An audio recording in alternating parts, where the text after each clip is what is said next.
Hello दोस्तों, मैं आप सभी का स्वागत करता हूं आपके अपने चैनल यहाँ से स्टडी में।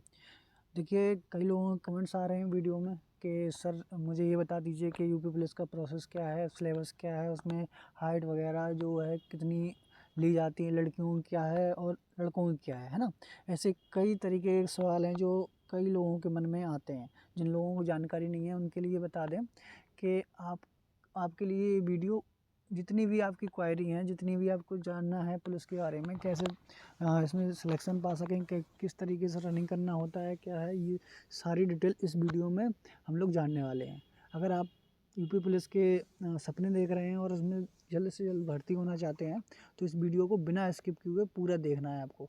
और किसी भी प्रकार की जानकारी अगर आपको चाहिए है तो आप क्या करिएगा, चैनल को सब्सक्राइब कर लीजिएगा। दूसरी चीज़, बेल आइकन को भी आप प्रेस कर लीजिएगा। उससे क्या होगा, जितनी वीडियो आपको अपलोड की जाएंगी या कोई भी क्वेश्चन होगा, किसी प्रकार का डाउट होगा, तो इसमें वीडियो आपको मिल जाएगी। उसमें आपको क्या है ना, भटकना नहीं पड़ेगा और जो जितनी जानकारी रहेगी आपको उतना ही प्रॉफिट होने वाला है ना।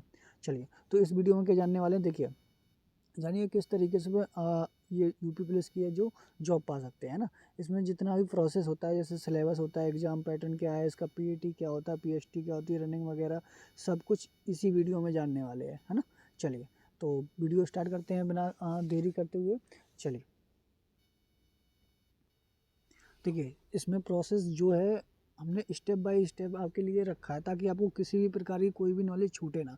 जैसे कि यूपी पुलिस सिलेक्शन प्रोसेस है ना, इसमें क्या होगा, देखिए जिनमें जानकारी के लिए बताना चाहूँगा कि यूपी पुलिस सिलेक्शन प्रोसेस मुख्यतः 4 चरणों में पूरा होता है, ठीक है, जिसके बारे में नीचे आपको डिटेल में बताया गया है। किसी भी प्रकार की आपको कोई भी दिक्कत नहीं होने वाली। अब 4 चरण कौन कौन से हैं ये देख लीजिए। पहला आपका होगा कौन सा, लिखित होगा यानी रिटर्न एग्जाम होगा। उसके बाद आपका डॉक्यूमेंट वेरिफिकेशन यानी दस्तावेज सत्यापन होंगे। उसके बाद आपका क्या होगा, शारीरिक माप यानी जिसमें कि आपकी लंबाई और आपका जो चेस्ट वगैरह मापा जाता है ना। तो ये सब कुछ हम लोग डिटेल में बात करने वाले हैं। आप आराम से वीडियो देखिएगा, लास्ट तक देखिएगा, पूरी डिटेल में आपको समझ में आ जाएगा कि किस तरीके का प्रोसेस है और कैसे हम लोगों को तैयारी करनी है ना। चलिए, लास्ट में जो चौथा प्रोसेस बचता है वो शारीरिक दक्षता परीक्षण यानी फिजिकल एफिशिएंसी टेस्ट, जिसको पीईटी बोलते हैं, है ना। इसमें क्या होता है कि आपकी जो रनिंग मेडिकल वगैरह होता है, ये सब कुछ हो जाता है इसमें, क्लियर। और रनिंग इसमें आपकी हो जाती है, जो तीसरा चरण होता है। और लास्ट में आपका जो होता है वो मेडिकल होता है। चलिए आगे देख लेते हैं क्या है जानकारी। देखिए, अब सबसे पहला जो प्रोसेस है वो रिटन वाला। तो रिटन में क्या क्या होता है वो चीज़ हम लोग समझेंगे। परीक्षा में ऑब्जेक्टिव के आधार पर आपका जो लिखित परीक्षा होगी, जिसमें 300 अंकों की परीक्षा होगी, है ना। जिसमें क्वेश्चन कितने होंगे, 150 क्वेश्चन होंगे, क्लियर। चलिए, तो यहाँ से दो चीज़ समझ में आई कि जो हम लोगों के क्वेश्चन है वो टोटल कितने, 150 आने हैं, और जो नंबर होंगे यानी एक क्वेश्चन 2 अंकों का होगा, क्लियर। जैसे कि यहाँ पे लिखा हुआ है प्रत्येक प्रश्न 2 अंक का होगा और प्रत्येक गलत के लिए कितना, 0.5, है ना। तो ये आपको ज़रूर रखना है। नेगेटिव भी मार्किंग उसमें होती है, कई लोगों को पता नहीं रहता कि इसमें गलत करना है कि नहीं करना है, तो ये पहले से बता दें। और नोटिफिकेशन में क्लियर बता दिया जाएगा जैसे ही पुलिस की भर्ती आएगी, तो उसमें क्लियर जो भी अपडेट होगी मैं आपको बता दूंगा। इसलिए चैनल को आपको क्या करना है, सब्सक्राइब करना है ना। सब्सक्राइब करिएगा और बेल आइकन पर क्लिक कर लीजिएगा, क्लियर। चलिए, आगे की प्रोसेस देखते हैं फिर क्या क्या होता है इसमें। जो क्वेश्चन होते हैं वो मतलब कौन कौन से होते हैं और कितने होते हैं, है ना। तो देखिए, सबसे पहले सामान्य ज्ञान यानी जीके आ जाएगी आपके कितने नंबर की। जो क्वेश्चन होंगे 38 होंगे, और जो जैसा कि हमने बताया एक प्रश्न आपका कितने का होगा, 2 अंक का, तो कितने हो गए, 76 हो जाएंगे, ठीक है। ये जीके के क्वेश्चन हो गए। हिंदी की बात करें तो हिंदी में आपके 37 होंगे और ये मार्क्स कितने हो जाएंगे, 74 हो जाएंगे। और आपके बाद इसके बाद रीजनिंग, रीजनिंग के 38 क्वेश्चन होंगे, उसके भी मार्क्स कितने हो जाएंगे, 76 हो जाएंगे। इसके बाद आपकी मैथ्स, मैथ्स भी आपकी कितनी होगी, 37 क्वेश्चन और 74 आपके मार्क्स हो जाएंगे। तो इस प्रकार जो अगर टोटल बात करें तो कितना हो जाएगा आपका, 150 में से 150 क्वेश्चन हो जाएंगे और 300 अंक हो जाएंगे, क्लियर।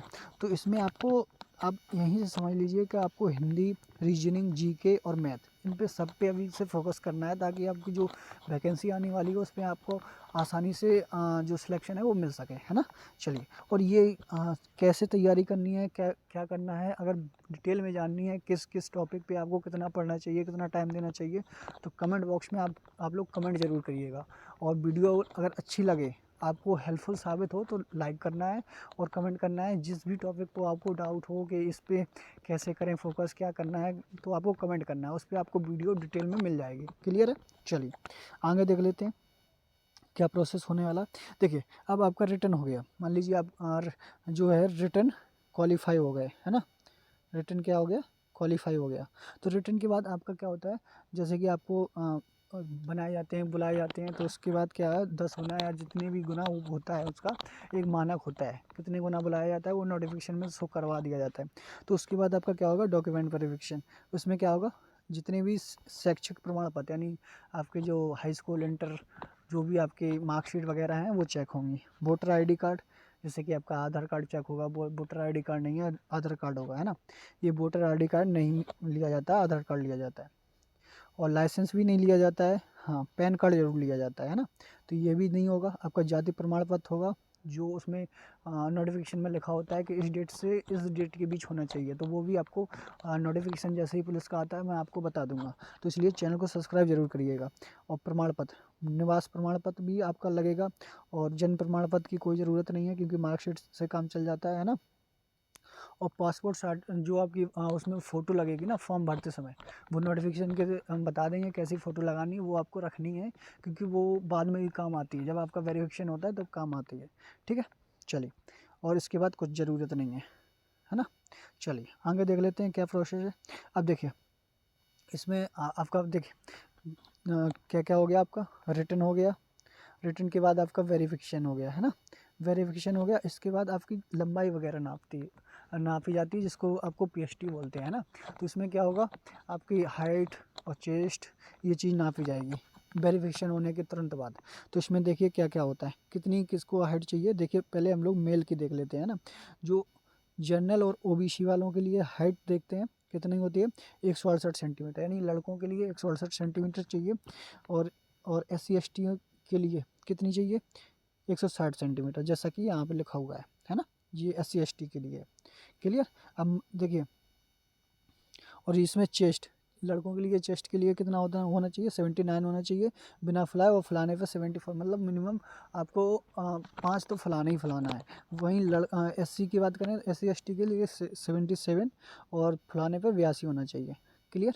चलिए अब महिलाओं की बात कर लेते हैं। महिलाओं के लिए क्या क्या होना चाहिए, तो ये आपका OBC और जनरल के लिए है, ये SC ST के लिए है ना। तो इसमें देखिए महिलाओं के लिए 152 सेंटीमीटर, और SC ST के लिए कितना है, 147 सेंटीमीटर। क्लियर है? हाँ। इसमें वजन भी, लड़कियों का वजन लिया जाता है, जबकि लड़कों का ऐसा कुछ नहीं होता वजन वगैरह, लेकिन नापा जाता है, उसमें लिखा भी जाता है कि कितना क्या वजन है ना। तो इसमें क्या होगा, आपका 40 किलो होना चाहिए, और दोनों के लिए 40 किलो होना चाहिए, SC ST कोई भी हो महिला। तो आपका देखिए क्या क्या हो गया, पहले तो आपका रिटर्न हो गया, और वेरिफिकेशन हो गया, और फिर PST हो गया, है ना। तो इसमें आपका रिटर्न हो गया, वेरिफिकेशन हो गया, और आपकी माप तौल हो गई, क्या क्या चाहिए, क्या करनी चाहिए। तो प्रोसेस वाइज प्रोसेस आपको अगर समझना है तो वीडियो कंटिन्यू आपको लास्ट तक देखना है। और कोई भी डाउट हो, कहीं भी डाउट हो तो आप बताइएगा। चैनल को जरूर सब्सक्राइब करना है, आपको ऐसी अपडेट मिलती रहेगी। ठीक है। अब देखिए ये आपको, देखिए यहाँ पे क्या लिखा होगा, पुरुष और महिलाओं उम्मीदवारों के लिए शारीरिक दक्षता परीक्षा पर एक नज़र डालें। जो उम्मीदवार PST क्वालिफाई करेंगे, यानी जो आपका PST हुआ है अभी, मापतौल हुई है, वजन वगैरह, हाइट और चेस्ट वगैरह, जो क्वालिफाई हुए हैं उन्हें PT के लिए बुलाया जाएगा, यानी रनिंग के लिए बुलाया जाएगा। और वेरिफिकेशन हो जाएगा, 2 चीज़ हो जाएगा। उसके बाद नेक्स्ट डेट होती है, जो कभी भी बता सकते हैं, अगले दिन भी हो सकती है, कभी भी आपकी डेट बताई जाएगी कि आपकी इस दिन रनिंग हुई, उसी को PET बोलते हैं। ठीक है। तो अब देखिए क्या करना है। PET क्या मतलब, PET में क्या होता है, रनिंग होती है, ओनली रनिंग होती है, वो भी कितनी होती है वो समझ लीजिए। देखिए मेल के लिए 4.8 किलोमीटर कितने समय में, 25 मिनट में लगानी होती है। क्लियर है? और महिलाओं के लिए जस्ट देख लीजिए आपके सामने है, महिलाओं के लिए कितना है, 2.4 है, वो भी कितने में, 14 मिनट में। क्लियर है ना। तो यहाँ पे आप समझ सकते हैं कि आपको किस तरीके की रनिंग करनी होगी, कैसा क्या है, ये तो बाद का प्रोसेस है पहले, लेकिन आपको मोटा मोटा पता होना चाहिए कि हमें करना क्या होता है आगे, है ना। चलिए अब आगे देख लेते हैं क्या है प्रोसेस। अब देखिए इसमें हम जो सब्जेक्ट है, जैसे कि अभी हमने बताया आपको जीके हो गया, मैथ हो गई, रीजनिंग हो गई, और आपका क्या हो गया, मैथ हिंदी, है ना। तो ये इन सब जो सब्जेक्ट के बारे में हम आपको ज़्यादा नहीं लेकिन थोड़ा थोड़ा बता दे रहे हैं। और आगे आप जैसा कमेंट करेंगे आपको एक और वीडियो मिल जाएगा वाइड डिटेल, पूरा डिटेल आपको मिलेगा, जिसमें कि आपको बताया जाएगा कि किन किन जो टॉपिक हैं उन पे आपको ज़्यादा ध्यान देना है। अगर आप कमेंट करते हैं तो आपको नीड है उस चीज़ की, तो है ना। फिलहाल अभी के लिए हम बता देते हैं जो जीके वाला पोर्शन में आपको क्या क्या है, भारत और उसके आसपास के देश, वैज्ञानिक प्रगति, विकास, अंतर्राष्ट्रीय और राष्ट्रीय पुरस्कार, भारतीय भाषाएं, पुस्तकें, लिपि, राजधानी, मुद्रा, खेलकूद और ये मतलब करंट अफेयर, है ना, इस तरीके के। और अगली बात करें हिंदी की, ये हिंदी है आपका, तो पैसेज के प्रश्न उत्तर आते हैं शीर्षक आता है, पत्र लिखना आता है, शब्द ज्ञान आता है, इसमें शब्द का प्रयोग, विलोम, समानार्थी शब्द और एक शब्द प्रतिस्थापन, है ना, वाक् सुधार, मुहावरे, ये चीज़ आएंगे आपके। और अगले में देखते हैं आपका क्या आएगा, मैथ में क्या होगा। जैसे कि मैंने बताया 4 सब्जेक्ट आएंगे मैथ में, संख्या प्रणाली, सरलीकरण, दशमलव वाले सवाल आएंगे आपके। और एलसीएम एचसीएफ आएगा, अनुपात और प्रतिशत, लाभ हानि, छूट, साधारण ब्याज और ब्याज, साझेदारी, कार समय और दूरी, और ये टेबल और ग्राफ, ये वेरी इंपॉर्टेंट। इसके आपके कम से कम लगभग 4 से 5 सवाल मिल जाते हैं, है ना। तो इन पे ज़्यादा आपको फोकस करना है। चलिए आगे देख लेते हैं। जैसा कि हमने बता दिया, क्षेत्र में भी छोटे मोटे क्वेश्चन पूछे जाते हैं, जैसे वर्ग हो गया, आयत हो गया, है ना, ये सब पूछे जाते हैं। और रीजनिंग में आपको पता ही है, तार्किक आरेख, प्रतीक संबंध, व्याख्या और डिकोडिंग, है ना, कोड डिकोडिंग और धारणा परीक्षण, शब्द निर्माण, मतलब जितना आपकी रीजनिंग होती है वो सब आता है नॉर्मल। अगर आप कमेंट करेंगे तो डिटेल में आपको बता दिया जाएगा, है ना। जैसे कि यहाँ पे लिखा हुआ है, आप देख सकते हैं, कोडिंग वगैरह सब कुछ लिखा हुआ है, खून का रिश्ता, वर्णमाला के आधार पर समस्याएं, है ना। तो ये सारी जानकारी आपको अगर वीडियो डिटेल में चाहिए तो आप कमेंट करिएगा। और हाँ, एक चीज़ और बताइएगा कि आपको ये वीडियो कैसी लगी। अगर आपको वीडियो ये क्या है आपको हेल्पफुल साबित हुई हो तो प्लीज़ लाइक करिएगा। उससे क्या होता है, मोटिवेट होते हैं हम, और पता चलता है कि हाँ आप लोगों को पसंद आ रही है ना। लाइक करिएगा और कमेंट ज़रूर करिएगा अगर किसी भी आपको टॉपिक पे डाउट हो या कुछ पूछना हो किसी भी बारे में, है ना। और हम ऐसे ही आपको जानकारी देते रहेंगे। और जितने भी आपके दोस्त हैं यूपी पुलिस से जुड़ना चाहते हैं तो प्लीज़ शेयर ज़रूर करना है आपको, है ना। शेयर करिएगा ताकि वो क्या है ना, उन लोगों को भी जानकारी मिले और वो सही आपके जो डायरेक्शन में है उसमें चल सकें। क्लियर है ना। चलिए तो मिलते हैं अगले वीडियो में, जब तक अपना ख्याल रखिए। जय हिंद, जय